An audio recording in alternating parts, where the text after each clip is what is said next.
Degree ಕಾಲೇಜುಗಳಲ್ಲೂ ಇಲ್ಲಿರ್ತಕ್ಕಂಥ polytechnic ITI ಕಾಲೇಜುಗಳಲ್ಲೂ ಈ ವ್ಯವಸ್ಥೆ ಆಗಬೇಕು. ಇಲ್ಲೂ ಪ್ರತಿಷ್ಠಿತ ಸಂಸ್ಥೆಗಳು ಬರಬೇಕು. ಹಾಗೆಯೇ ಇಲಾಖೆ ಏನೇನು ಯೋಜನೆಗಳು ಕಾರ್ಯಕ್ರಮಗಳಿದ್ದಾವೆ, ನಿಮಗೆ ಸ್ಕಾಲರ್ಶಿಪ್ ಇರ್ಬೋದು, ಫೈನಾನ್ಷಿಯಲ್ ಅಸಿಸ್ಟೆನ್ಸು, ಲೋನ್ ಫೆಸಿಲಿಟಿ, ಅಥವಾ ಹೊರದೇಶಗಳಲ್ಲಿ ನೀವೇನಾದರೂ ವಿದ್ಯಾಭ್ಯಾಸ ಮಾಡಬೇಕು ಅಂತ ಹೇಳಿದರೆ ನಮಗೆಲ್ರಿಗೂ ಅನುಕೂಲತೆಗಳು 8 ಲಕ್ಷದಿಂದ 24 ಲಕ್ಷದವರೆಗೂ ಸರ್ಕಾರದ ವತಿಯಿಂದ ನಿಮ್ಮ ಕೆಟಗರಿ ಮೇಲೆ ಕೊಡುವಂಥ ವ್ಯವಸ್ಥೆಗಳು ಇದ್ದಾವೆ.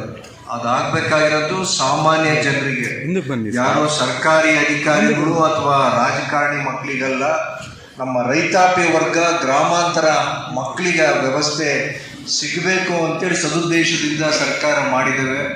ಈ ಯೋಜನೆಗಳ ಬಗ್ಗೆ ಇವತ್ತಿಲ್ಲಿ ಹೊರಗಡೆ ಏನಿದೆ ಔಟ್ಡೋರ್ ಆಡಿಟೋರಿಯಮಲ್ಲಿ ಇಲಾಖೆ ವತಿಯಿಂದ ಇದರದ್ದೆಲ್ಲದರ ಬಗ್ಗೆ ತಮಗೆ ಲೀಫ್ಲೆಟ್ಸ್ಗಳು, ಬುಕ್ಲೆಟ್ಸ್ಗಳು ಕೊಡ್ತಾರೆ. ಇವತ್ತು ಅವ್ರದ್ದು ತರಬೇತಿ, ಸ್ವಯಂ ಉದ್ಯೋಗ, ಹಾಗೆಯೇ ವಿದೇಶಿ ವ್ಯಾಸಂಗದ ವ್ಯವಸ್ಥೆ ಬಗ್ಗೆ ಕೊಡ್ತಿದ್ದಾರೆ. ಕಾಂಪಿಟೇಟಿವ್ ಎಕ್ಸಾಮಿನೇಷನ್ ಬಗ್ಗೆ UPSC KPSC ಬಗ್ಗೆ ಇವತ್ತು 2 ಸಂಸ್ಥೆಗಳು ಇವತ್ತು ನಿಮಗೆ ಮಾಹಿತಿ ಕೊಡ್ತಾರೆ. ಅದು ಟ್ರೈನಿಂಗ್ ಇರ್ಬೋದು ಅಥವಾ ಅಲ್ಲಿ ಅಪ್ಲಿಕೇಶನ್ ಅರ್ಜಿ ಹಾಕುವಂಥ ವ್ಯವಸ್ಥೆ ಯಾವ ಥರ ಇದೆ, ನಿಮಗೊಂದು ಆತ್ಮವಿಶ್ವಾಸ ಕೊಡಬೇಕು ಅಂತೇಳಿ, ನಿಮಗೊಂದು ಆತ್ಮಸ್ಥೈರ್ಯ ಕೊಟ್ಟು ಇಷ್ಟೇನ ಇವತ್ತು ಇಂಟರ್ವ್ಯೂಗಳಲ್ಲಿ ಅವರು ಪ್ರೈವೇಟ್ ಕಂಪ್ನಿ ಯಾರು ಬರ್ತಾರೆ ಅವರು ನಮ್ಮಂಗೆನೇ ರೈತರ ಮಕ್ಕಳು, ಅವರು ಗ್ರಾಮಾಂತರ ಮಟ್ಟದಲ್ಲಿ ಶಾಲೆಗಳಲ್ಲಿ ವಿದ್ಯಾಭ್ಯಾಸ ಮಾಡೋದಂಥವ್ರು, ಕನ್ನಡ ಮಾಧ್ಯಮದಲ್ಲಿ ಓದಿದಂಥವ್ರು ಇವತ್ತಿಲ್ಲಿ ನಮ್ಮನ್ನು ಇಂಟರ್ವ್ಯೂ ಮಾಡ್ತಿದ್ದಾರೆ. ನಿಮಗೊಂದೊಂದು ಅನುಭವ ಆಗಬೇಕು. ಇದರಲ್ಲಿ ಎಷ್ಟು ಜನ ಸೆಲೆಕ್ಟರ್ ಆಗ್ತಾರಕ್ಕಿಂತ ಮುಖ್ಯವಾಗಿ ನಿಮ್ಗೆ ಎಕ್ಸ್ಪೀರಿಯನ್ಸ್ ಸಿಗಲಿ, ಇಂಟರ್ವ್ಯೂ ಎಕ್ಸ್ಪೀರಿಯನ್ಸ್ ಸಿಗಬೇಕು. ಅದ್ರ ಮುಂದುವರೆದು ರಾಜ್ಯ ಸರ್ಕಾರ ತಮಗೆಲ್ರಿಗೂ ಸ್ಪೋಕನ್ ಇಂಗ್ಲೀಷ್ನಲ್ಲಿ ನಿಮಗೆ ವ್ಯವಸ್ಥಿತವಾಗಿ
ರಿಜಿಸ್ಟ್ರೇಷನ್ ಆಗಿ ಬಂದಿದ್ದಾರೆ. ಅದು large number of students have registered their names and many esteemed companies have come to our college.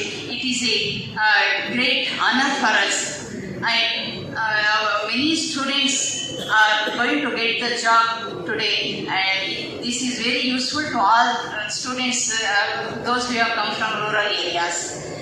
ಇದು ತುಂಬ ಹೆಮ್ಮೆಯ ವಿಷಯ. Wonderful programme. A good initiative has been taken by Halappa sir.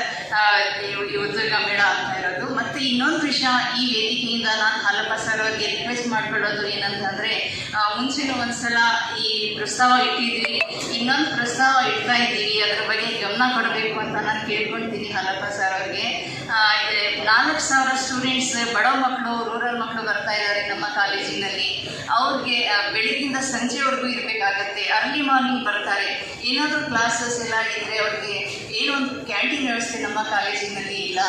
ಅವ್ರಿಗೆ ಏನಾದರೂ ಮಧ್ಯಾಹ್ನ ಊಟದ್ದು ಲಂಚ್ಗೆ ಏನಾದರೂ ಅರೇಂಜ್ಮೆಂಟ್ ಆಗೋ ಥರ ಊಟದ ಅರೇಂಜ್ಮೆಂಟ್ ಆದರೆ